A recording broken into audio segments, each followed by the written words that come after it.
Brahma Gurur Vishnur Gurur Devo Maheshwaraha Gurur Sakshat Parabrahma Tasmai Shri Gurave Namaha.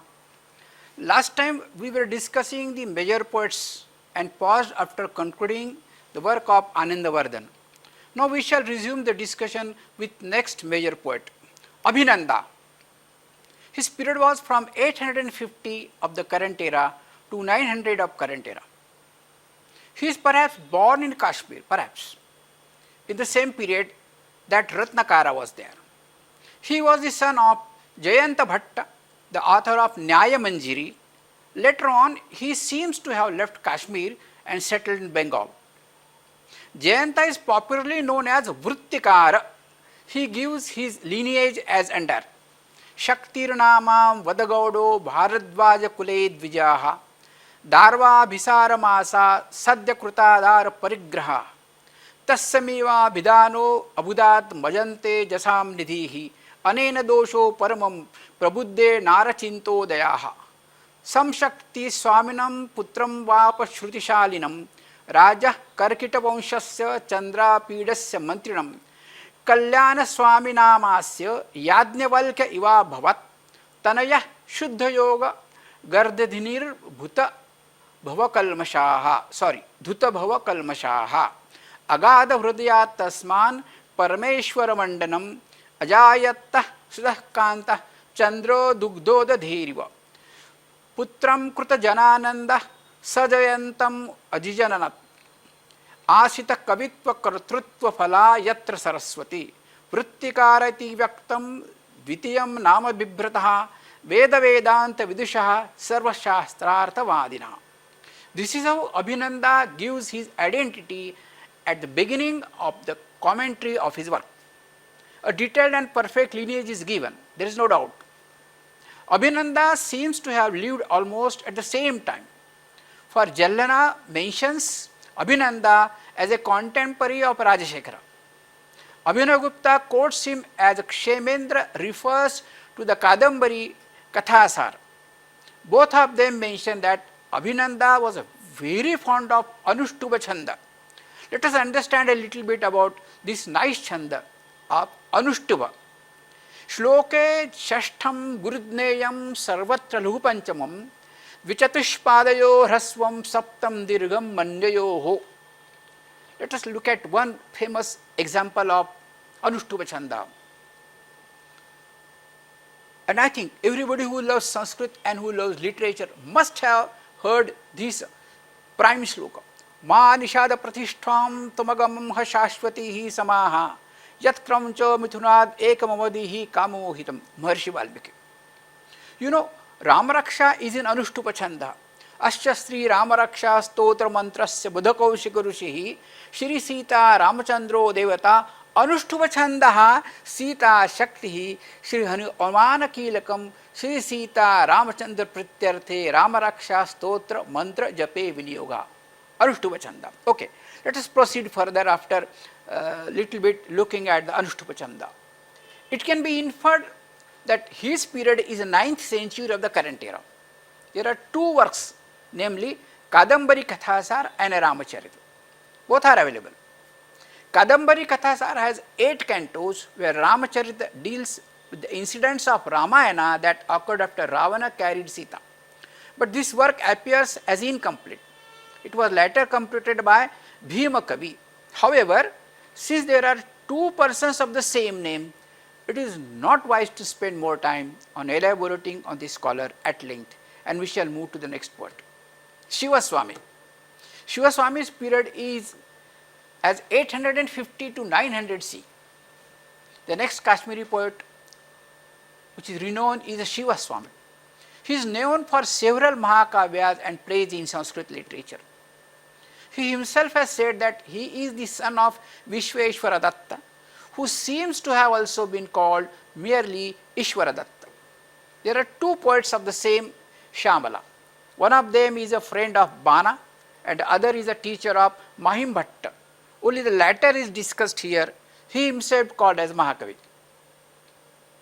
He has penned 7 Mahakavyas. etc. But unfortunately, only one work of him is available today. He himself has stated that he is the son of Bhattarakaswami, and that he wrote his work at the instance of Buddhist preceptor named as Chandrasingha. He is also known as Bhatta Shivaswami or Bhatta Shri Shivaswami, which shows great respect with which he was addressed by all. He was not a Buddhist by faith, as he dedicated his work to Lord Shiva. He was a contemporary of Muktanka, Anandavardhan and Ratnakar, who lived in Kashmir during the reign of King Avantivarman. Therefore, his date can be second half of the 9th century of the current era, as the king is known to have ruled in Kashmir from 855 to 884 of current era. The work of Shivaswami is Kapuna Vidyaya. It is a Mahakavi in 20 cantos. The poem opens with an invocation of Lord Buddha in following verse. Sarvajnatadi gunagochara mayayo yadheya yatopi yati bandhura bodhi bodhi sa satya nirdhut chatura vidha vibhrama matir murtir drusham dishatu dashavali shivam vaha. He was highly imaginative and skilled poet in the art of composing sweet and melodious poetry. He may be called as the pioneer of Chitrakavya. His Mahakavya is full of beautiful descriptions and poetic embellishments from the beginning to the end. The description of moonbeams on one occasion is explicitly grand. The effect of liquor and consequent infatuation among young maidens is nicely described as under. Trutasandhi raso vichitra vrittir vidadhana sputa shuddha patra yogam madhuvara vidi sanaya anko vavruddhe natakavannit ambininam vinayan anvinanya smitani pushpan nayanani brahmayan vachansi dhrunvan mukharani vibhutpitani kurvan varavesho vavruddhe mado vadhunam. The whispers of lovers talking is undertone are beautifully described by the poet. Muhura vishada visambhe ardra muhuspurtamanyavo muhura tarala prema prahya muhura muhura sthiraha vitata shapato palamba adnya muhura madura bruhu pariva brudhire nishparyanta mitho mithunoktavyaha ktayaha. The single great work of Shivaswami has proved himself to be a great value in Sanskrit literature. Had his all Sanskrit work been available, the Sanskrit literature would have been even richer. Kshemendra is the next poet, who lived during the period 1025 to 1075 of the current era. The 10th century comparatively appeared without any noteworthy contribution to Sanskrit literature. However, subsequent 11th century is full of many valuable compositions which greatly enhance the literary glory of Kashmir. He has written about poetics, which shows that Auchitya Vichara Charcha was written prior to his Kavikanta Bharana. He himself has wrote that Auchitya Vichara Charcha in the 34th year of Laukika era on 8th day of the first half of Jeshtha to teach Udayasingha, son of Ratnasingha.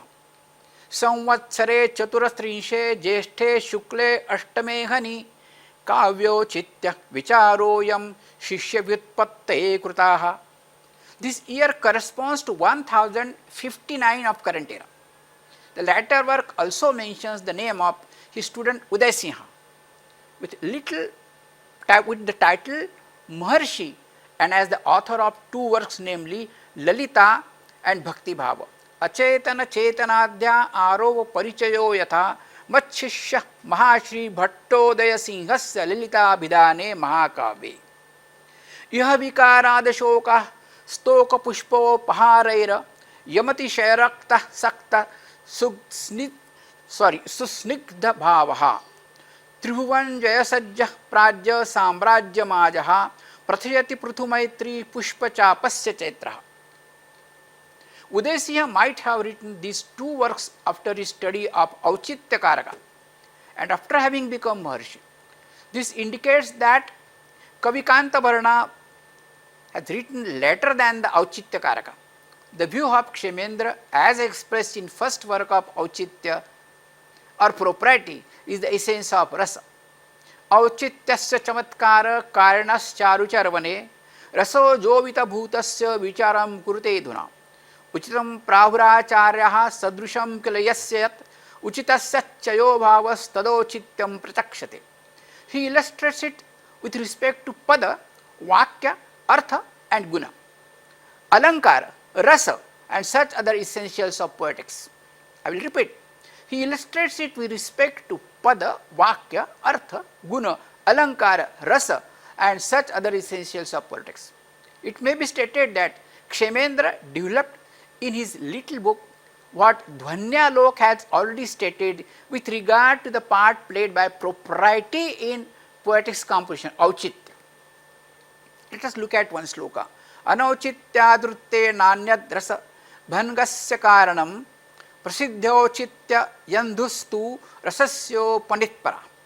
The propriety of sense is of utmost importance in a kavya, as it adds beauty and charm to it. The beginning of propriety is with Dandina. Anandavardhan then mentions the term Auchitya and deal with it more seriously and in a rather detailed manner. Later on, Kuntala refers it only as a guna. The theory of propriety and its importance in poetics composition, we shall have a little more time now. Kavikanta Bharana is divided into 5 sandhis, whose names are given by Kshemendra almost all at the commencement of the treatise. There are altogether 55 karikas in it. He speaks 10 kinds of skills on the part of a poet required. He says that it is necessary for a poet to be charming. It also sets up a relation between the mind and the body and the practice in versification. Bharat Ratna Dr. P.V. Kane observes as Kshemendra's contribution to poetics was meager and did not exert any appreciable influence over the Alankara Shastra. Still, as the founder of new school of thoughts in poetics, namely Auchitya school, Auchitya Shastra, he stands aloof and distinguished and has his share of credit and contribution. However, meager it may be, later poets and authors like Bhoja, Mambata, Vishwanath have also dealt with this aspect of Auchitya propriety in their works, even though they have given a secondary importance to its subordinate to other essential elements in poetics. His works are generally classified into 4 broad divisions, namely poetical epitomes, didactic poems, works on poetics, and metrics and miscellaneous poems. They also fall chronologically into 5 periods of his literary activity. There is not only variety in the form of content of his works, but also literary excellence. He was versatile and prolific as his teacher Abhinavgupta. Kshemendra has written total 14 works in all, which exist at present fortunately, but only in name and reference. There may be more work, but are not known.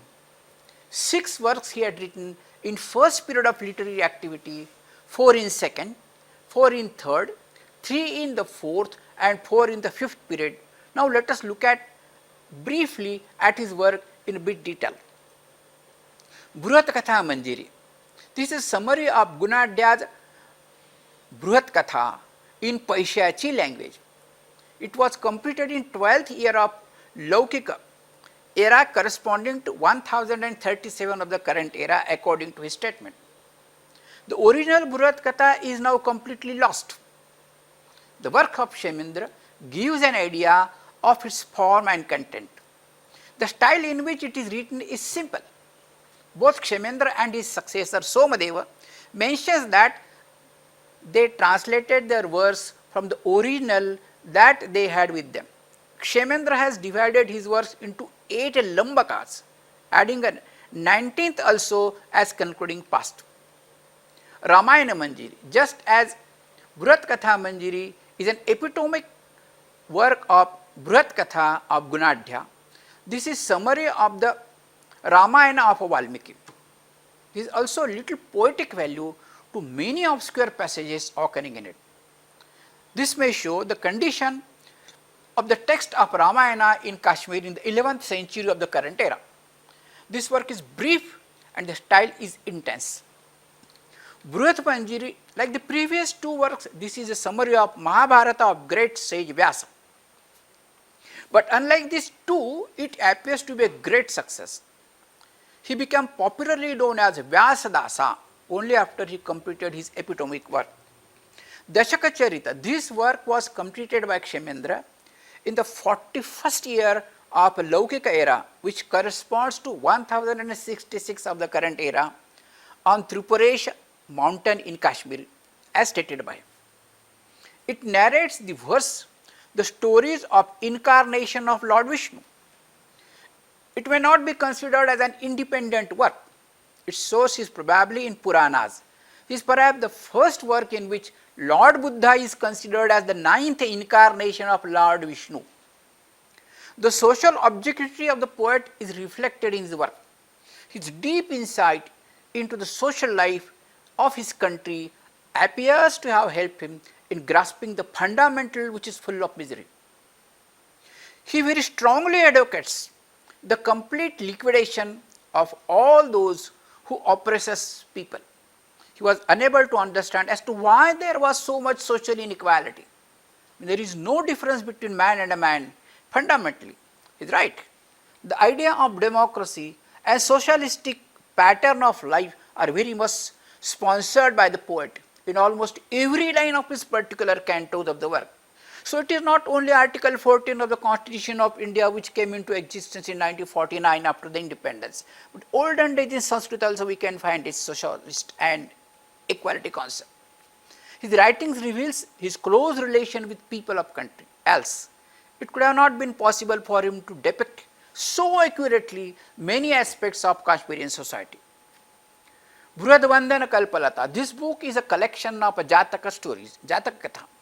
At first, there were only 107 chapters in it called Pallava. Later on, Somendra, the son of Kshemendra, added one more chapter and made the number of Pallavas as 108, which is considered very auspicious. It is stated by him in introduction of Sajjanananda, requested Kshemendra to write the Buddhist birth stories. Buddha might have appeared in his dream and instructed him to complete the work. With the assistance of his Ksher, Veerabhadra, who was then an authority of Buddhist text, Kshemendra completed the work in the 27th year of Laukika era, corresponding to the 1052 of current era. Thus, in brief, an account of the plan and summary of each of his political works which are available we have dealt with. Now we shall talk about the next. Somdeva.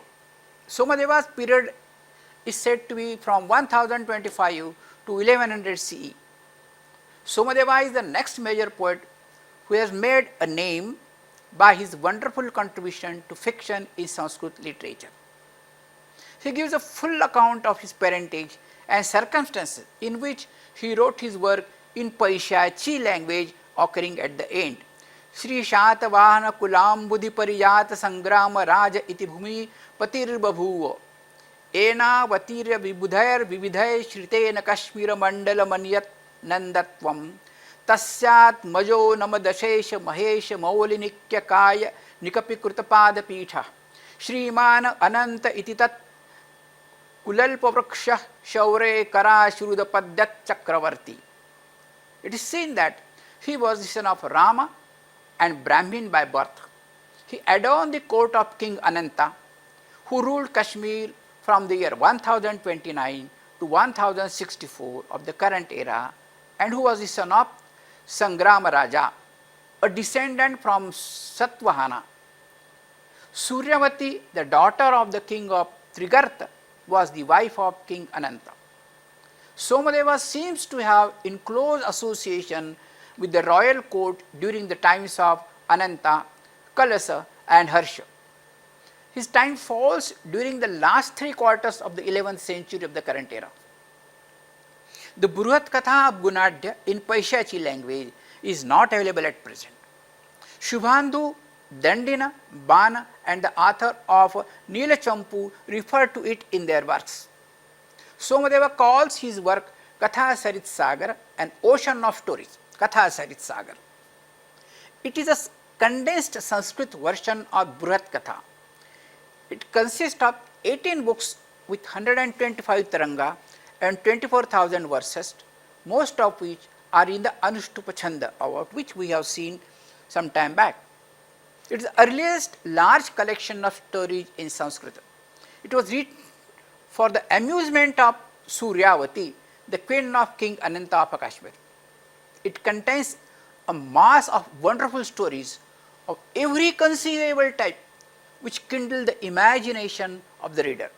Stories so wild, legend of Rigvedic days, beautiful love stories, stories of blood-sucking vampires and tales of war are all vividly and graphically described in that. Somdeva was a man of genius who rightly ranks near to Kalidasa among Indian poets. His power of telling stories in a clear, entertaining and absorbing way is only equalled by the richness and diversity of his subject matter. His knowledge of human nature, elegance of his style and beauty of force of his description and the wit and wisdom of his aphorisms are masterly in their execution. It is a mirror of Indian imagination that Somdeva has left as a legacy, is a mirror of Indian imagination that Somdeva has left as a legacy to posterity. This was the lovely opinion expressed by Mr. N. M. Penzer. Another opinion expressed by Wilson is the stories exhibit in a striking and interesting manner the peculiarities of the social conditions of India. Even his historical kavya breathes more of poetry than of history as such. Unlike many poets, his details are available comparatively more. Vikramadeva Charita is a kavya dealing about him. Bilhan was the son of the Jeshta Kalasa and Konamukha near Pravarpura, the then capital of Kashmir. He belonged to the sect of Madhyadeshi, Brahmins of Kushigotra. His father is known to have written a commentary on Mahabhashya, a copy of which has not yet been found. He had two brothers, Isatarama and Ananda, who were also poets. He was educated in Kashmir and made a special study of grammar and poetics under his father, who it appears to have been learned grammarian. He commenced a tour of India and stayed in Mathura for some time, engaging himself in learned discussions with the scholars of Vrindavana. He visited Kanauj, Prayag, Banaras. He was received with great honor by King Krishna of Dahala in Bundelkhand. His period can be ascertained from the facts given above. Ananta of Kashmir seems to have been dead by the time Bilhan came into prominence. King Kalasha, his successor, was the ruling king at the time. Bilhanite appears that he had lived to see administration of King Harsha, who ruled Kashmir from 1084 to 1101 of current era. He was a contemporary of King Bhoja of Dhara and King Vikramaditya VI of Kalyan. On the basis of these facts, his date can be placed somewhere in the second half of the 11th century of the current era.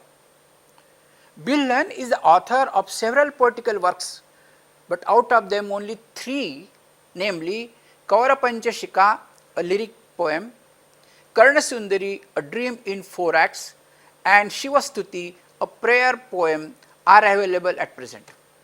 It is very likely that he wrote many more works. Charu Panchashika is a lyrics poem like Meghaduta of Kalidasa. It is a short poem containing only 50 verses composed in the beautiful Vasanta Tilaka Vritta Chanda, which we have seen before, about which we already discussed the relevant aspects. It describes the recollection of teacher lover in the company of his pupil princess. Some manuscripts contain an introductory part to this poem, which relates in detail its romantic origin, Kavyamala. The entire piece, including the introductory parts, bears the title Billana Charitam. Billan appears to have been the tutor of Chandralekha, or Shashikala according to some, the daughter of King Vairisiha of Gujarat. According to another version, the princess is supposed to be the daughter of King Veerasimha of Mahilapattan. There is still a third version according to which the name of princess is Yamini Purahat Tilaka, the daughter of King Madanabhirama of Panchala. The Billana Charitam consists of 164 verses in all. The anecdote that is described there runs briefly as follows. The pupil fell in love with the teacher and their love affair went on undiscovered for a long time.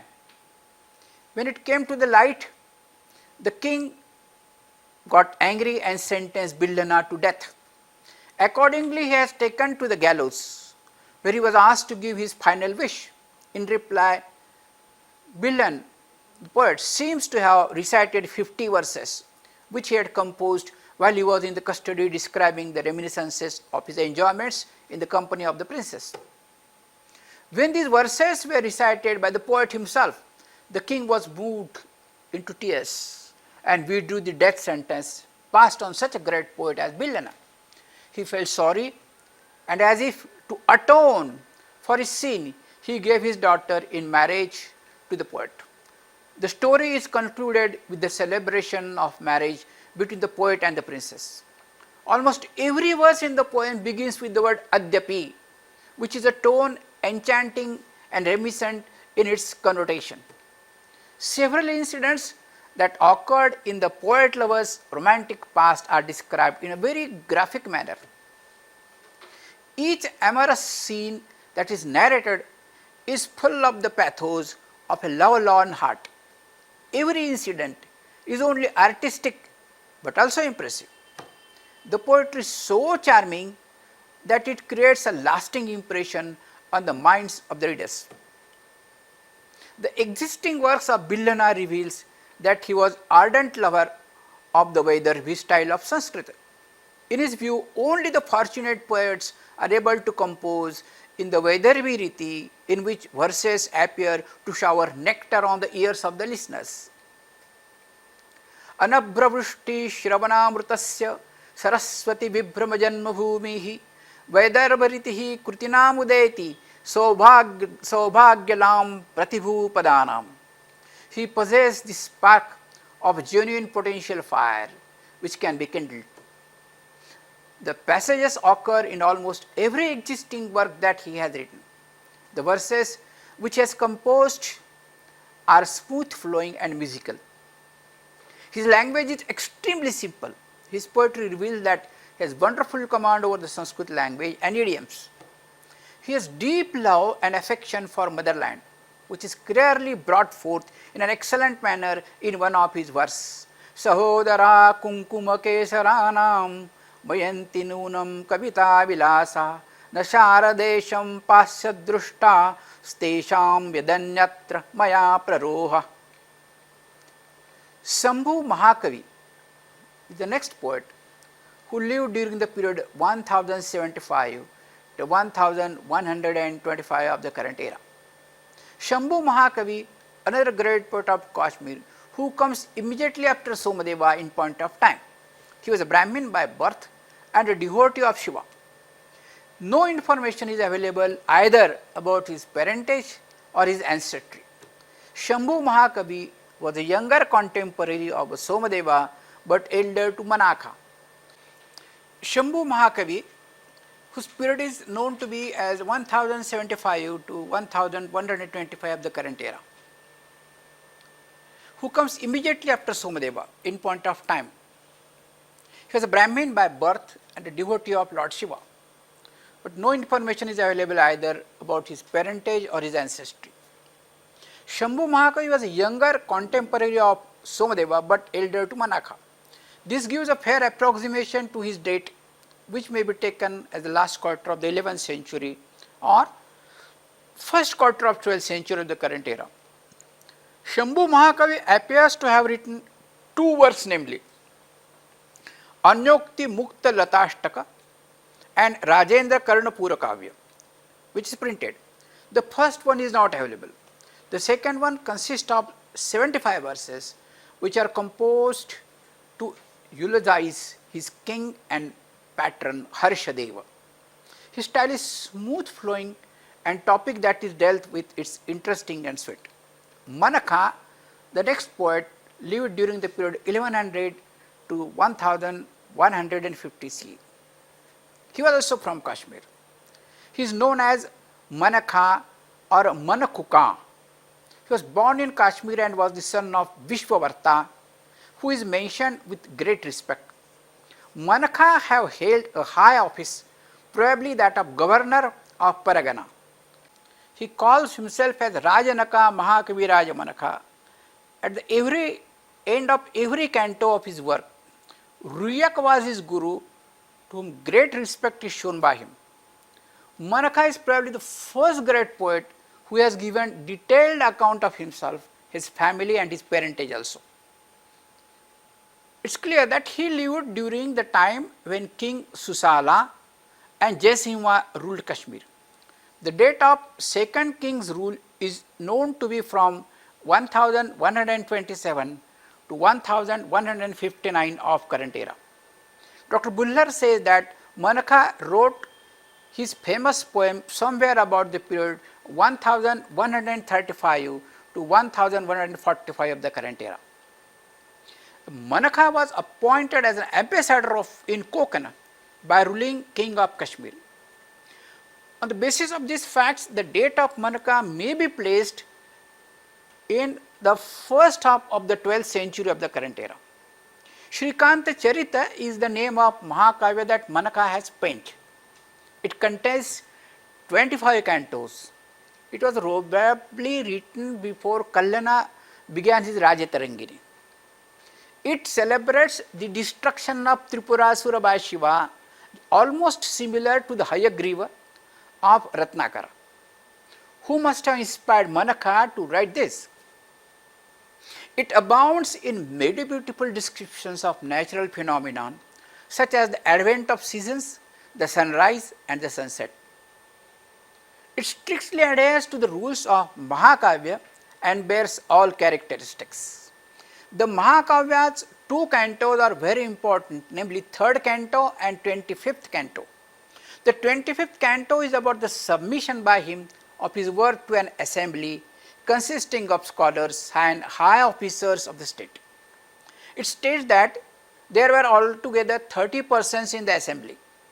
The poet gives not only the names of those persons but also their specializations. This information is of utmost importance from historical perspective. The scholars were specialized in the areas of Nyaya, Vidya, Sahitya, Vyakarana, Veda, Mimamsa, Vedanta, Alankara Shastra, etc. Manekha is also the author of a dictionary in Sanskrit called Mahakosha, to which there is a reference by him at the very commencement of the work, Kurutena Karyanam Shabdanam Mankaha Kosham. But unfortunately, this dictionary is not available today. Jalhan lived during the period of 1100 CE to 1150 of the current era. He is mentioned by Manekha with great admiration as a poet and a minister in royal court of Rajapuri, modern Rajouri, which is called today in Kashmir, which is a part of Kashmir. King Somapala, son of Sangramapala, was the ruler of Rajapuri. The Mahakavi written by Jalhan is called Somapala Vilasa, or more popularly known as Somapala Charitam. The poet has described life and history of adventures of king and patron of it. He is the author of small work called Mugdopad Seva, which is an advice to youngsters. It seems to be modeled on the Shataka of Bhartruhari. Bhartruhari has written 300 sloka, Shrungar Shatak, Vairagya Shatak and Niti Shatak. So probably it seems that he has modeled on Shataka, as it is instructive in character. It is satirical works, similar to the work of Kshemendra on social topics. There are altogether 66 verses in it from manuscript obtained from Kashmir. The entire poem is printed in the Kavyamala. The purpose with which the work is written is indicated by the author in the last two verses of the poem. Now we shall go to the next poet called Vasudeva Kavihi. His period is 1150 to 1200 of current era. He is a poet of importance which might have been a contemporary of Manekha, which we have seen before, and Jalhan also. He was a Brahmin by birth and the disciple of Bharat Guru and contemporary of Kulashekar Varma, as could be gathered from one of the verses. Regarding the parentage, no information is available. A manuscript of his work is in Kashmiri Devanagari characters, is available in Bhandarka Institute at Pune. His date may approximately be placed in the second half of 12th century of the current era. Yudhishthira Vijaya Kavya is the name of poetical work of Vasudeva Kavi. It narrates in 8 cantos the chief events in the life of Yudhishthira. It is printed in Kavyamala. Neither the work nor the commentary on it gives any clue to when and where the author lived. A commentary on it is called Shishyahita, written by Ratnakantha in the year 1661 of the current era. It also said that he has written Nyaya Sara Panjarika. Jayanka is the next poet whose period is said to be 1150 to 1200 of the current era. There are different opinions about the period of Jayanka. Manekha has not mentioned anywhere about Jayanka in his scholarly work, namely Shrikantacharitam. So he might not be contemporary of Manekha. It is probable that he was the father of Alaka, the joint author of Kavya Prakash of Ruyaka. The preceptor of Manekha quotes a verse from the work of Jayanka in his Alankar Sarvasa. Rathasthitanam parivartanaya puratana vahananam utpatti bhumo turagottamanam dishi pratasthe raviruttarsyam. Jayanka describes the victory of Prithviraj in his work. If this Prithviraj is the same as the famous great warrior King Prithviraj Chauhan of Chittor in Rajasthan, then we will have to place Jayanka in the latter part of the 12th century of the current era or the earliest part of the 13th century of the current era. The reference of Prithviraj Chauhan by Jayadrath in his commentary on the work of Ruyaka. Bheda bhedo yatha Prithviraj vijaye Gruhyadabhi paraya bhaktya banalinga paramparaha anarmadev yad sainer niramiyat narmada. But the name of the author of the work is not mentioned in it. If it is the work of Jayanka that is referred to by Jayaratha, then the date of Jayanka will approximately matches with what is mentioned above in the verse about Prithviraj Chauhan. Prithviraj Vijaya is the name of Mahakavi written by Janaka. It celebrates the victory of Prithviraj over the Muslim invader, but the work is not available today. Jayadrath is the next poet who lived during the period of 1200 to 1250 of the current era. And he is a major poet. He is the son of Sri Rangaratha and brother of Jayadrath, the well-known rhetorician and philosopher, who was a student of Shubhadatta and Shankaradhara, and who wrote Tantra Loka Vivek, a commentary on the Tantra Loka of Abhinavagupta. His grandfather's brother by name Shivaratha was a minister of King Uchchala, who ruled Kashmir from 1101 to 1111 of the current era. The name of Shivaratha is also mentioned by Kalyana. Jayadrath had two titles, Rajanka and Mahamaheshwaracharya, the former indicating that he was a Kashmirian of noble birth and latter indicating his depth of learning. He refers to both these titles in the colophon of every canto of his work as follows: Iti Shri Mahamaheshwaracharya Rajanayaka Virachite Harcharita Chintamano. Some scholars are of the opinion that Jayaratha and Jayadrath are one and the same. This view may not be correct, as the former is a rhetorician and philosopher, whereas the latter is a poet. The former may not possess the title of Maheshwaracharya, whereas the latter does. Jayadratha collected a number of Shaiva myths and tales and written a Mahakavya called Haracharita Chintamani in 32 cantos. This writing is full of Shaiva doctrines of school of Vasugupta. He might have been influenced by his brother to some extent in writing this. There are altogether 3,439 verses in it. All of them are composed in the simple Anushtuva Chanda, except that first and the last verse of each canto. He might have written this at the instance of Rajanka Higgaka and Rajanka Hahala, both of whom were probably his teachers. Each canto of the work is called Prakasha and is given a name which indicates the subject matter that is dealt within it. The poet covers fairly wide range of topics, but mythical and philosophical. Of the tales that are described in it, 8 are localized as well-known Kashmirian tirthas. A fine exposition of each one of the sacred sites is given to enable us to understand the form which legends took immediately after Kalyana wrote his Rajatarangini. The local names mentioned in the work agree with those referred to by Kalyana. The Mahakavya helps us to interpret the brief accounts of certain practices given in Nilamata Puran. The Mahatma of the greatness of each holy tirtha in Kashmir is brought out in it with unique simplicity and originality, so that the poet is often quoted even today as an authority or the origin of places of sacredness and interest in Kashmir.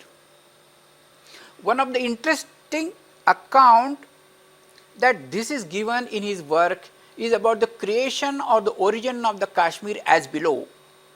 Evam sundar vruttantam kashmirareshva badharaya naurupa tatra baddha swamiti no bandhanam saraha tasmat vat sannidhanena kashmiraha pavani krutaha sanspardhatena somibhi brahma lokopi sundari. There is also a clear reference to the sanctity of Vitasta, that is the name of river Jhelum, which is the principal river of Kashmir. Vitasta cha pravishtanna parvata chai krupe maya tem trishulene nirmitat Kashmireshu niyojitam. This work is also useful in giving an idea of the geography of Kashmir. The names of lakes, mountains, rivers, tirthas and temples in Kashmir that occur in the work of Jayadrath with their modern equivalents and references in the Rajtarangini, with the authority thereof are available.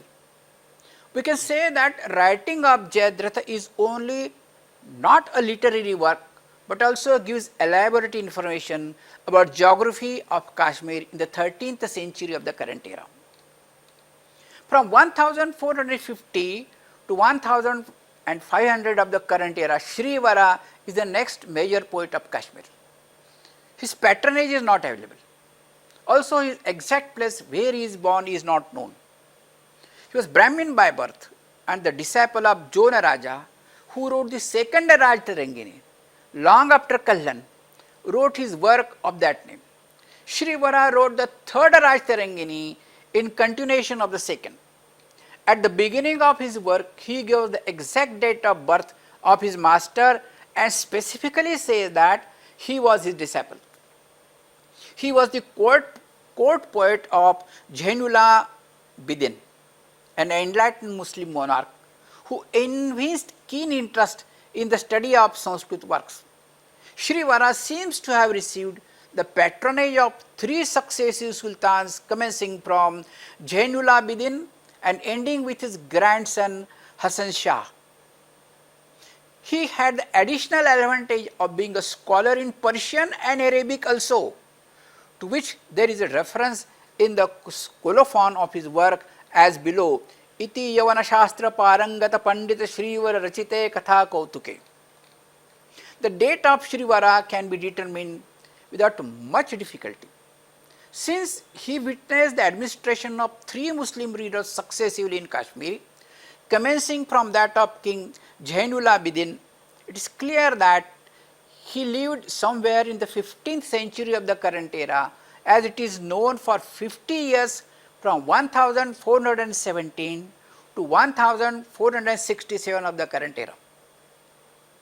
Shrivari himself has given some clues to his date in his work, which he seems to have written somewhere about 1451 of the current era. It is also mentioned therein that he wrote the third Raj Tarangini in the year 1477 of the current era. Katha Kautuka is a poetical work that Shrivari has wrote. It has 15 cantos called Kautukas, like we have said Prakash, Alambaka, etc. At the end of each of the first 13 cantos, the name Shrivari is mentioned as the author, whereas at the end of each of the last two cantos, the name Sridhara occurs. This has created a doubt that author of Katha Kautuka may be Sridhara and not Shrivari. The Katha Kautuka is a rendering in Sanskrit of Mullah Jain's romantic masterpiece in Persian, namely Usuf Zulaikha. In this work, Shrivari has very successfully adapted the Persian story to the requirements of Sanskrit style and idioms. In rendering it in Sanskrit from the original Persian, the poet has exquisitely maintained the beauty of the original poetry. Shrivari is also author of Subhashitavali, an anthology in which he quotes about 400 poets. It is a work of great interest to the student of history and Sanskrit also.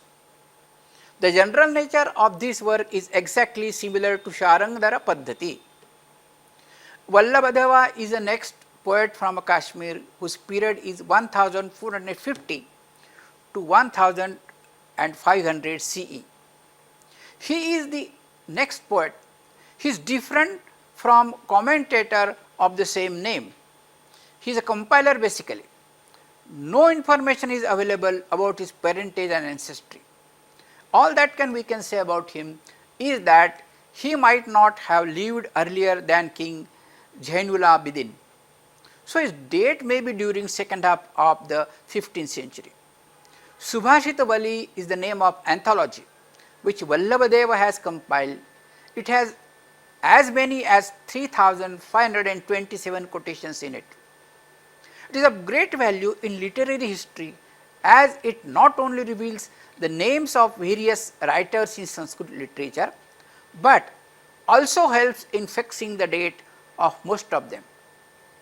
He has given the names of many Kashmirians writers in his compilation. With this, we have discussed all major poets of Kashmir. There are altogether 21 poets whose beautiful poetical works amid useful compilation show how much Kashmir has contributed to Sanskrit poetry in particular. Different aspects as discussed about the poetry. The technical rules are explained by Bhumaka, epics are epitomized by Kshemendra, geography is described by Jayadrath, foreign works have been rendered into Sanskrit by Shrivari, and anthologies have been compiled by Vallabhdeva. This demonstrates the utility of the poetic compositions of Kashmir. This poetical works does not only show the principles of truth and philosophy, but also prescribe broad principles of dharma, which is actually law. All these poetic works are elegant, beautiful, charming, and add value to Sanskrit literature. There are more poets in this chain, but due to the time constraint, we shall take a pause here and will resume in part 3 later. Sarve pisukhinas santu, santu sarve niramayaha, sarve bhadrani pashyantu, ma kaschit dukha bhag bhavet, punarmilama.